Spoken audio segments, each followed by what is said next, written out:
What's something you struggled to do but haven't seemed to get anywhere with it? Something you struggled to do but haven't gotten anywhere with it.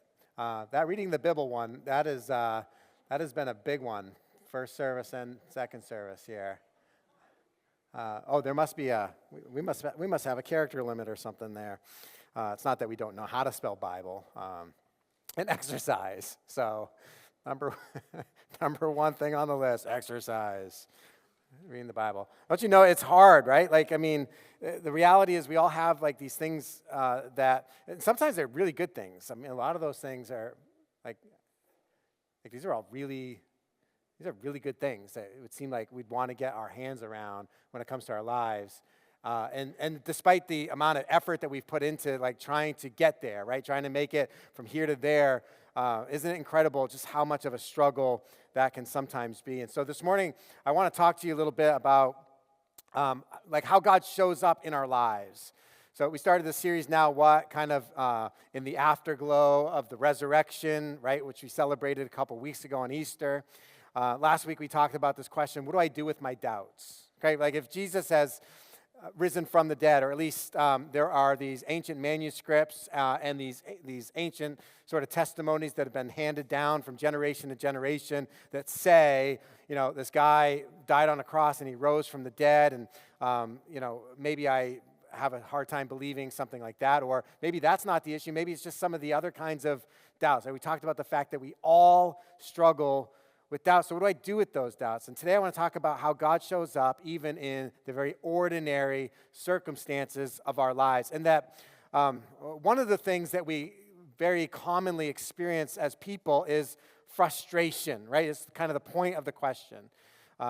Because I think it probably highlights an area or two of our lives where we might find ourselves frustrated. But what I want to tell you this morning is that God can use even ordinary frustrations, your frustrations, my frustrations, to highlight his presence in our lives, which is a really funny thing to say. Because most of the time when we're frustrated, we're thinking more something along the lines that, God isn't anywhere to be found, right? But I want you to know that God can highlight his presence in our lives even in the middle of our frustration. So if you have your Bibles, turn to John, the Gospel of John, chapter 21. And what we're going to read this morning is, as John describes it, another appearance that Jesus makes after he is risen from the dead. All right, so John chapter 21, starting in verse 1. After this, Jesus revealed himself again to his disciples by the Sea of Tiberias. He revealed himself in this way.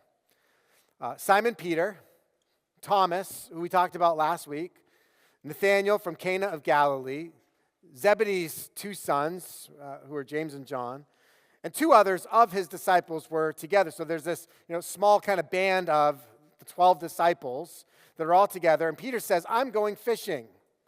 And the rest of them said, well, we're coming with you. And so they went out and they got into the boat, and that night they fished all night long, and they caught nothing. When daybreak came, Jesus stood on the shore, but the disciples did not know it was Jesus.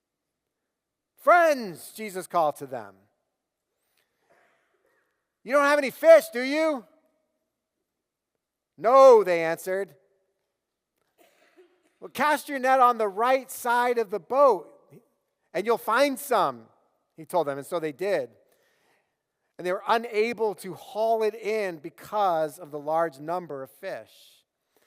The disciple, the one Jesus loved, said to Peter, it is the Lord. And when Simon Peter heard that it was the Lord, he tied his outer clothing around him, for he had taken it off, and he plunged into the sea. It's the first time in human history that somebody's put clothes on to jump into the water. Well, since they were not far away from land, about 100 yards away, the other disciples came in the boat, dragging the net full of fish. When they got out on land, they saw a charcoal fire there with fish lying on it and bread. Bring some of the fish you've just caught, Jesus told them. And so Simon Peter climbed up and hauled the net ashore full of large fish, 153 of them. Even though there were so many, the net was not torn. Come and have breakfast, Jesus told them. None of the disciples dared ask him, "Who are you?" because they knew it was the Lord. Jesus came, he took the bread and he gave it to them, and he did the same with the fish. This is now the third time Jesus appeared to the disciples after he was raised from the dead. I want to start there in verse 14 just for a moment. John points out that this was now the third time, which is interesting because in his life, Jesus' presence with the disciples seems to have been pretty constant. Right? In the 3+ years after Jesus had gathered together his disciples and then started his itinerary, largely around the Sea of Galilee, but, kind of in and out of Judea, Jesus and his disciples were mostly together. But now that Jesus has risen from the dead, where he shows up is intermittent. There's a week that goes by between when Jesus appears to the disciples without Thomas. Remember, they saw Jesus, and then they come to Thomas, and they're like, "Thomas, we've seen the Lord." And Thomas says, "No, I'm not going to believe it unless I put my fingers in his hands and my hand into his side." Right? And then a week goes by between that appearance of Jesus without the disciples without Thomas to the time when Jesus shows up for the disciples with Thomas. Right? And now we don't know how much time has gone by between that second appearance and this one, his third appearance. And I think the purpose for why John is counting the times that Jesus appears is to remind us of the concreteness of Jesus' appearances, right? That these were not apparitions. These were not like visions. Things that, like Jesus just kind of appeared to me in a vision and, it's just something I saw even with my eyes closed, but it's not like I could have reached out and touched it. No, these appearances of Jesus are true flesh and blood experiences. But I think it also shows that in the 40 days between when Jesus was raised from the dead and when he ascended, when he left the earth permanently, right, there's 40 days between those two events, that Jesus is only making very scattered appearances. And so if you think about it, for the disciples who have seen Jesus, it's not like they spent the next 24 hours a day for the next 40 days with Jesus. No, they actually spent more time without Jesus after the resurrection than they spent with him. And I think this illustrates something for us.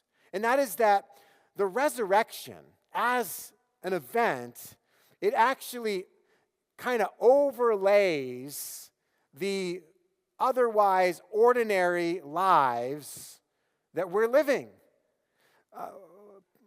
But that laying over of the resurrection of our ordinary lives makes our lives extraordinary, right? And the fact that we live in, generally speaking, this kind of ordinariness from day to day, that does not or should not tarnish the effect and the power of the resurrection.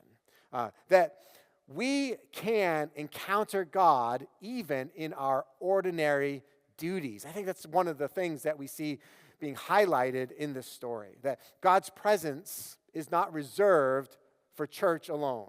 Now, it might be that we experience God's presence in a particular way, when we're together with a bunch of other people and when there's a formal time of worship, we're singing. I read recently that, let me just say this to encourage all you non-singers out there.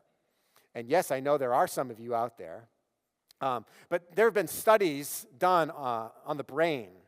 And I think I'm going to talk a little more about this next week. But so they map or they image the brains of two accomplished musicians, right? And during the time one of the musicians is playing a solo, there are certain parts of their brain that show up in a certain way, right? Like there's a certain kind of wavelength or frequency to the activity that's going on in their brain.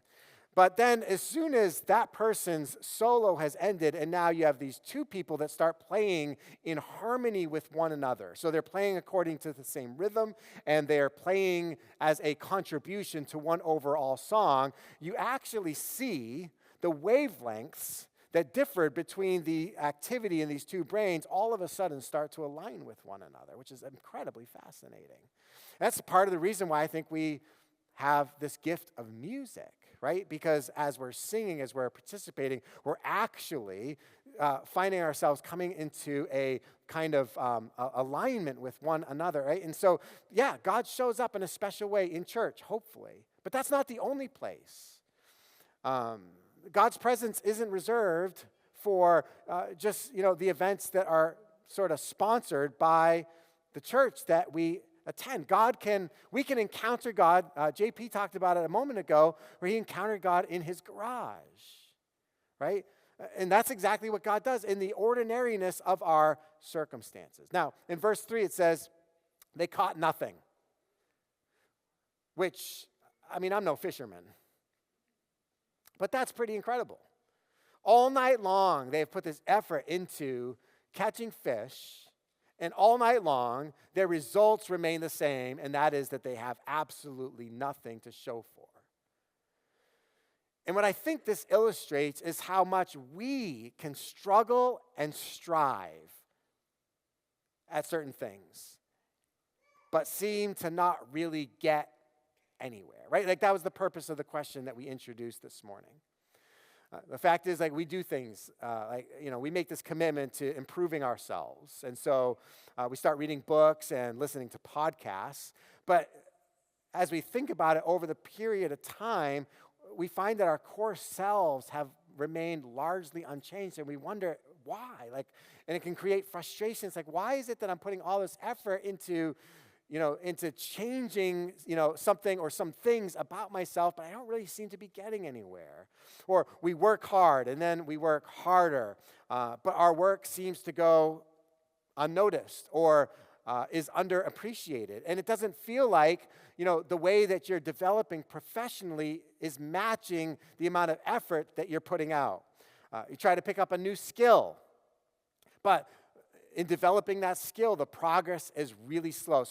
So slow you can barely even measure it. And since we're not getting anywhere, since it doesn't feel like we're really improving, we're prone to give up.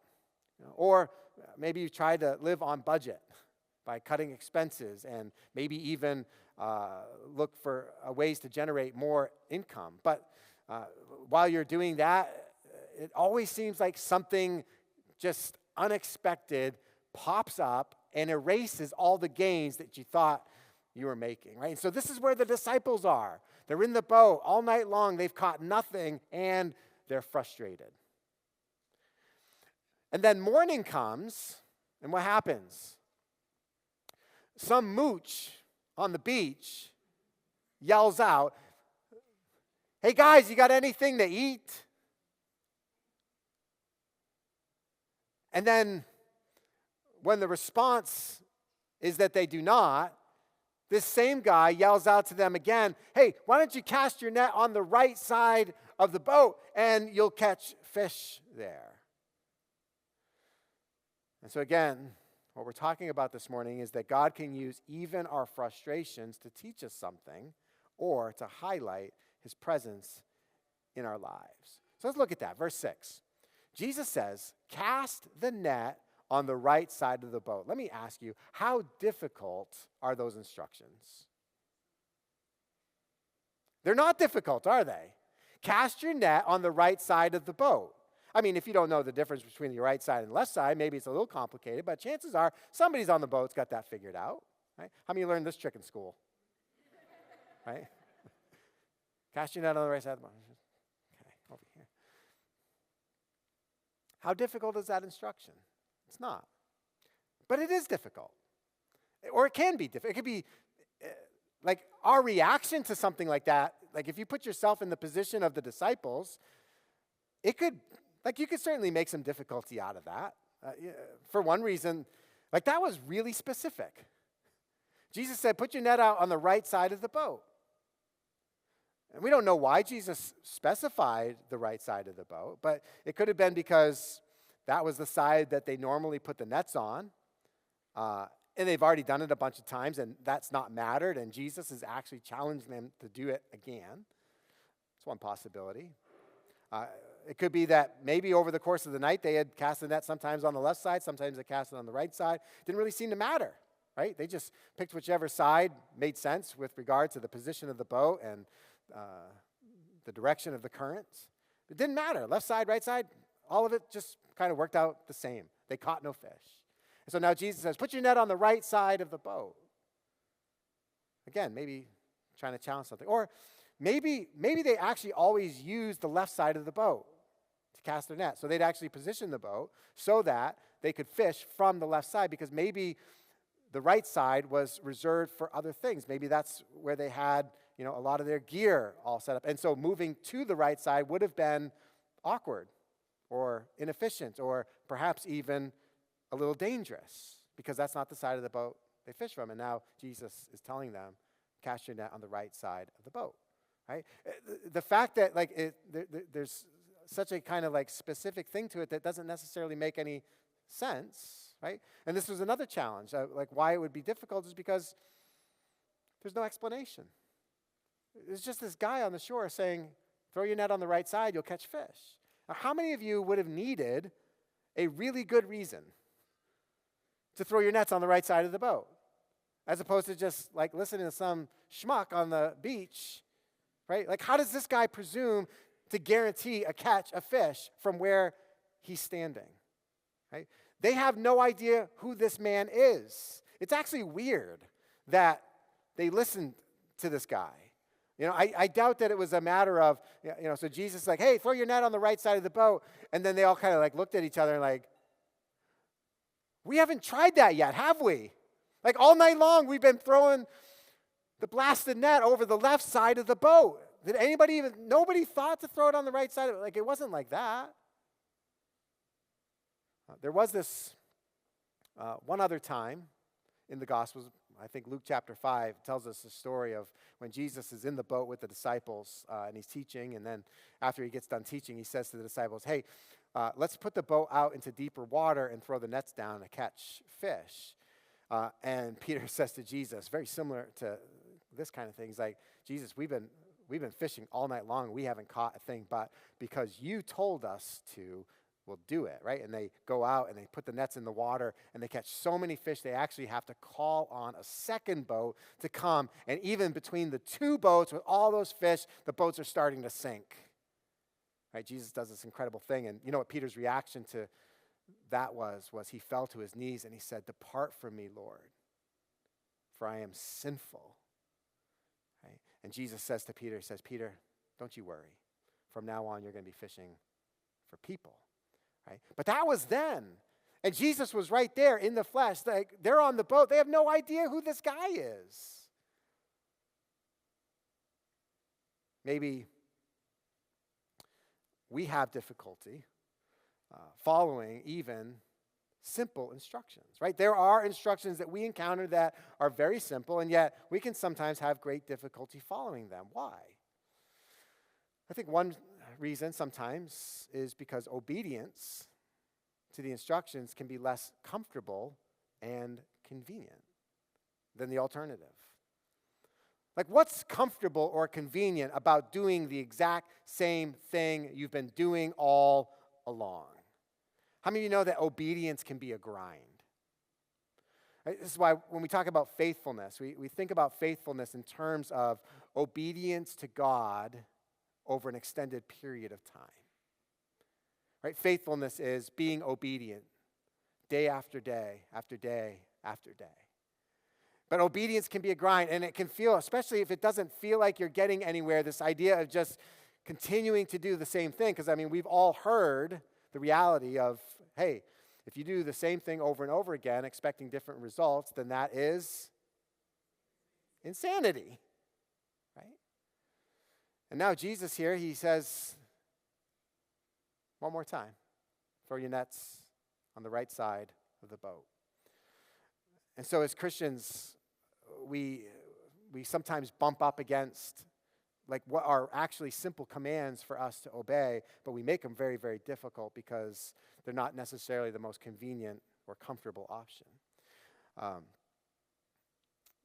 For instance, I think we could probably agree that it is proper for us to show kindness to someone even if that person mocks our faith or even if that person treats us unfairly. Right? Because the command that Jesus gives to us is simple, which is do good to those who hurt you. That's what Jesus tells us to do. Do good to those who do you harm. Is that simple? Yes. Is it easy? No. We know that, like, while we live in a culture that celebrates indulgence, right? Go after whatever your heart desires. Do whatever you feel is right. Like, don't submit to any kind of imposed limits on the things that are going to make you happy. Like, you go for it. But as followers of Jesus, we know that we are required to exercise self-control. That there are certain choices that we make to do or not to do things, even though it is within the reach of our free will to go after those things if we had decided to. Resisting the urge to do it, not necessarily the most comfortable or convenient option. You get a raise at work. The more comfortable option would be to increase your standard of living. It's like, oh, look, I've got this extra money. Now I can do this. The less comfortable option would be, I'm going to keep my standard of living the same, and maybe I'm going to give more of my money away. Secondly, it's easy to think we know better or that we can manage. How many of you would describe yourselves as incredibly independent? Like you are very, very much in control of your life, of the direction that you're headed in, of your future, those kinds of things. Now, Jesus says, put your net on the right side of the boat. And that deserved, from the disciples, the biggest eye roll in history. Right? Like it did. Or a sarcastic, oh, hey, guy on the beach. That sounds like a really great idea, but I think we're going to pass. In the same way, think about all the things that Jesus has taught us, which you can't do because you can't think of all those things at once. But just think of the fact that Jesus has taught us all kinds of things. And did you know that as followers of Jesus even, it is possible for us to become really great admirers of the things that Jesus teaches us without actually submitting to them because we're too proud, we're too self-reliant. This is why Jesus says it makes the distinction between those who hear his words and do them and those who hear his words and do not do them. Right? The first is a wise person. The second is foolish. Number 3, we likely have enough things that we're already good for. I had a little difficulty wording this in a way that kind of made sense, and so I'm sorry, but that's where I landed. But the idea is this. Jesus taught, again, on many things, like many areas that touch our lives. And chances are, like if you were to take all of those things, right, and kind of go down the list, chances are in many of those things, you're already being obedient. Or you're already, like you're in alignment with those things. I mean, none of us can be all bad, right? Like we got anybody in the room that's like, I don't know, at least half good? Maybe a little more, right? So the idea is, okay, Jesus has taught us all these things. There are some things that come sort of naturally easy for us to be obedient to because they align with where we already are. Now, sometimes that obedience might be superficial or it might be incomplete. But again, we happily accept the teachings of Jesus that affirm the parts of our lives where we agree, but we have this tendency sometimes to downplay the teachings of Jesus that confront us. This can happen any given Sunday or any other time we're being exposed to the words of God.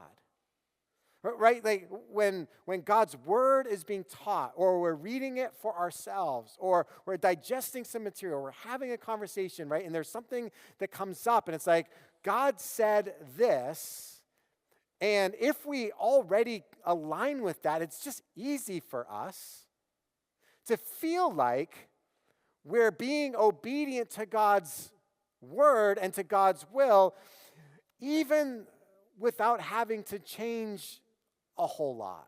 Because sometimes the other things that do actually confront us, rather than reacting to them properly, which is to confess and to repent and to find grace, to be transformed away from those things and toward God, we pass them off. We justify ourselves. We just ignore or even outright disagree. It's kind of like, a person, they go to the doctor and the doctor says, listen, if you want to be healthy, you've got to drink lots and lots of water. You've got to stay hydrated. And you need to exercise every day. Every day. Like, if you're not doing aerobic exercise, make sure you at least go for a walk for a couple miles. Every day you need to do that. And listen, like, we looked at the labs, and you got to cut out your sugar.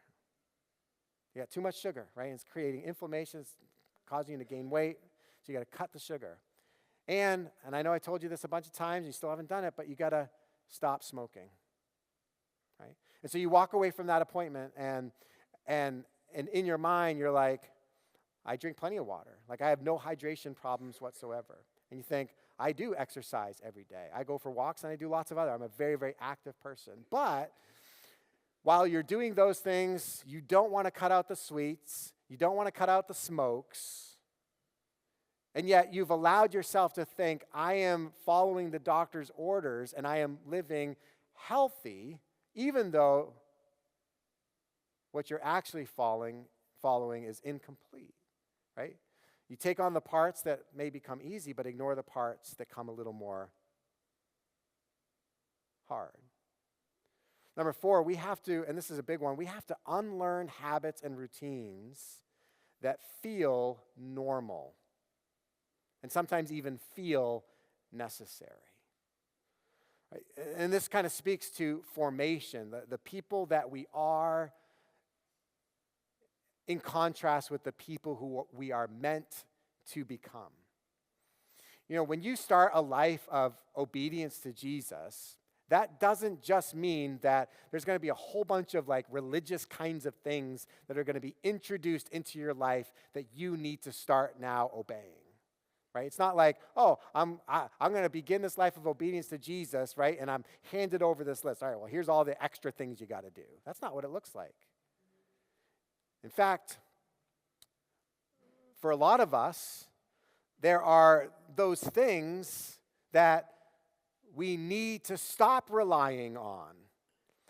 Things that used to make sense in our lives before Jesus, but now we find are in conflict with God's kingdom and are in conflict with God's purpose for our lives. And so what Jesus is doing here is he's challenging the automatic and the subconscious reflexes that just feel so natural to us we don't even think about them. For instance, let's say you grew up in an unpredictable or unsafe environment. Chances are you learned over the course of your life to be very guarded. You probably learned to assume the worst in people. Because more often than not, that was your experience with people. And you probably stopped depending on others to show up for you or to help when you needed it. But now Jesus comes along, you begin this relationship with Jesus, and Jesus is like, be anxious for nothing. And you're like, what? Be anxious for nothing? Does Jesus not know I have lived every single day of my life With anxiety, anxiety has become a comfortable companion of mine. Like you wouldn't know what to do with yourself if your anxiety were all of a sudden to go away. But this is what Jesus means when he intends for us to unlearn so that we can learn something else. Jesus said, love your enemies. What? Is he not aware of what my enemies have done to me over the course of my life? Does Jesus not know the impact, the continuous impact that I still live with today on account of what my enemies have done to me, things that people have said to me, things that people have done to me? Jesus said, whoever wants to save his life will lose it. Now, I'm a mediocre tennis player and play less frequently now than I probably ever did. But with regard to tennis, I've never taken a lesson. I never actually participated on a formal team, like a high school team or anything like that. All my competition was against, my buddies. For a period of time, I belonged to a club, and they had tennis facilities, and so I'd play tennis against other guys who were kind of like matched up at my same level. And so over the course of my life, I've grooved a swing, right? Like I can swing a tennis racket, and my swing is my swing. When I play tennis, a lot of times I'd rely on athleticism. I was pretty fast.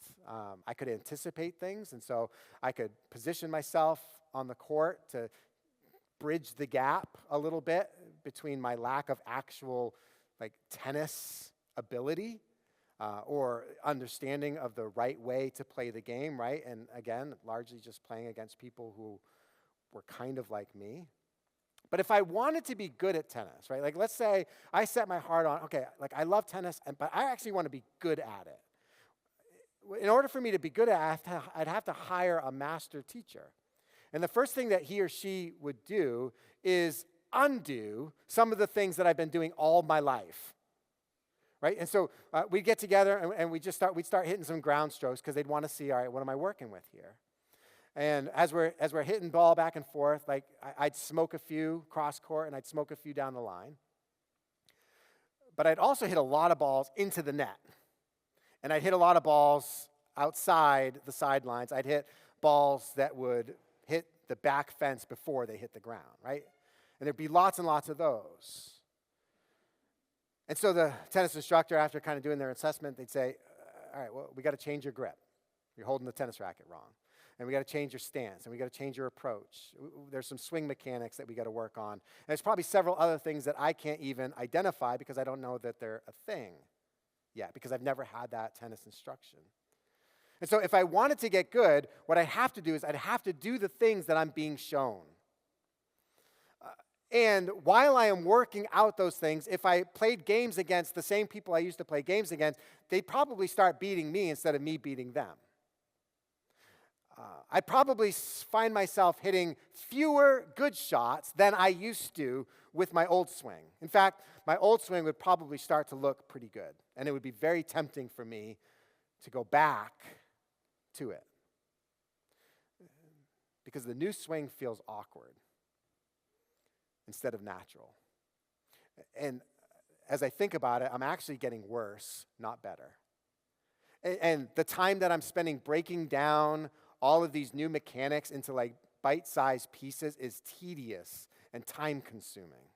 And the drills that I've been given to do, they're boring, and I actually feel like I'm not succeeding in getting anything out of them. This is what unlearning looks like. That is exactly what unlearning looks like.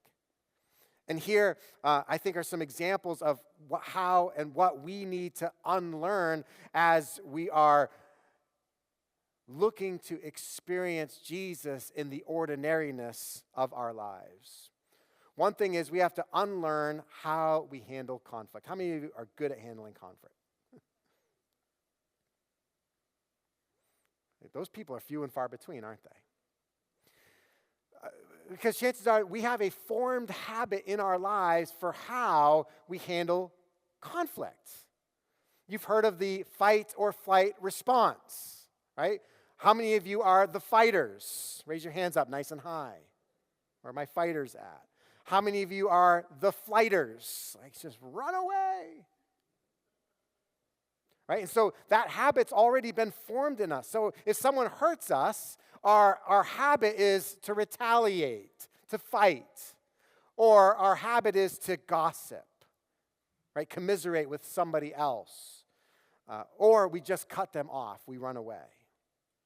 But then Jesus comes along and he says, go to your brother or sister and be reconciled to him or her. And Jesus says, turn the other cheek. And so we have to unlearn self-protection, and we have to learn vulnerability and forgiveness. We have to unlearn how we understand value. Our formed habit is that our worth is measured by what we produce or by what we accomplish. And so if we're busy, then we're important. If we're resting, then we're lazy.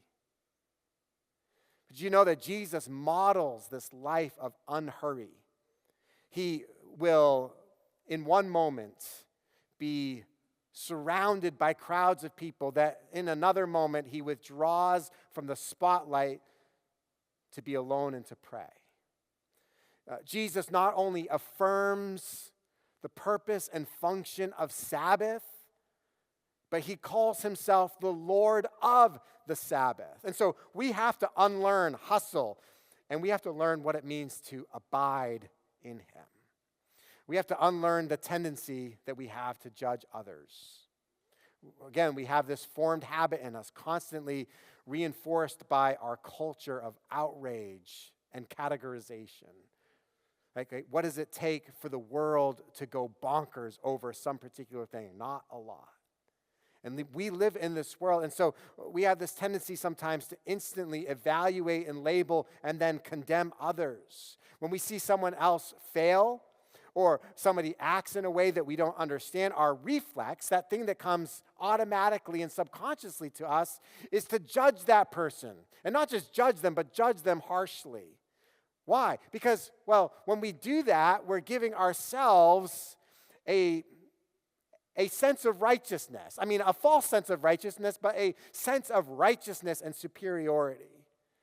And so what we have to unlearn is the quick reflex of condemnation. And we have to learn the much slower and much more demanding posture of empathy and grace for one another. Finally, we have to unlearn our approach to church. I say finally, I mean, there's a million different things that we also have to unlearn. These are just a few examples. But with regard to church, like, we have this formed habit, largely influenced by a culture of consumerism, right, which treats church like a weekly event that we attend or a religious product that we consume for ourselves if and when we want it. And so we come to church and we sit down and we evaluate the music, we critique the sermon, and then we largely go home to live our otherwise independent lives. But did you know that Jesus calls us not to go to church, but to be the church? A living body where every member is actively functioning, confessing sin, bearing one another's burdens, and using their gifts to build up the church. And so we have to unlearn the comfortable habit of being a religious spectator who's happy to be on the sidelines and learn the messy, often beyond messy, but like deeply committed reality of what it means to live as a spiritual family. Right? So there's unlearning that we need to do and relearning that we need to experience. Now, the story ends with the men come ashore, and what do they find? They find a fire, a charcoal fire that's burning with some fish and some bread on it. Like, what's Jesus doing? Jesus is cooking breakfast. A miracle, a credible miracle has just happened. 153 large fish, and Jesus says, hey, I want you guys to bring a few of those fish over here. And they sit down and they eat breakfast together. It's so ordinary. And yet, even in the ordinary of something like a handful of guys getting together to eat a meal, there is abundance. Why did they not just catch, I don't know, whatever fish they needed for that meal? Why 153 large fish? Because the reality is that, like, even in the ordinariness of our circumstances, the abundance that Jesus wants to live in is gratuitous. That's what they caught. They caught a gratuitous amount of fish. The amount of fish indicated to John, who called out to Peter, "It is the Lord." They knew in that moment that they had experienced the revelation of Jesus. And so let me just close with a few words of encouragement of what I think this story is coming to teach us. One thing I'd like to share is that Jesus meets us where we are, and he redirects us as needed. That is, following Jesus is going to mean that he will both comfort us and at the same time he will also challenge us. He comforts us in the fact that he meets us right where we are. I'm so glad that this God who I worship does not require a whole lot of work and effort on my part for me to be acceptable or to become acceptable to him. He takes me as I am, and he'll take you as you are.